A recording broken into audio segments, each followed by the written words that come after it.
बिस्मिल्लाहिर्रहमानिर्रहीम। अस्सलामु अलैकुम। आप देख रहे हैं K92 न्यूज़ और मैं हूं नाइला भट्टी। शामिल करते हैं आज की अहम खबरें।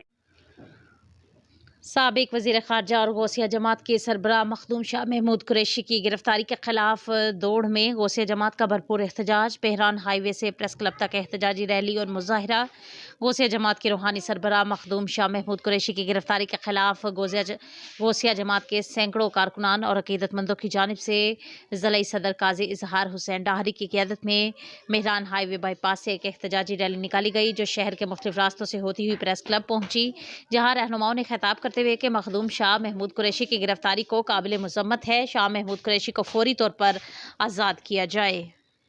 इस मौका पर कारकुनान ने शाह महमूद कुरैशी की बिला जवाज़ गिरफ्तारी के खिलाफ शदीद नारेबाजी की। रहनुमाओं ने प्रेस कॉन्फ्रेंस करते हुए कहा कि मखदूम शाह महमूद कुरैशी ने हमेशा साफ शफाफ सियासत की है और इनकी गिरफ्तारी से इनके लाखों मुरीदैन और अकीदतमंदों में सख्त तशवीश का है। अगर मखदूम शाह महमूद कुरैशी को आज़ाद ना किया गया तो हालात की जिम्मेदारी मौजूदा हुकूमत पर होगी और शाह महमूद कुरैशी की गिरफ्तारी से इनके हौसले कमज़ोर नहीं होंगे।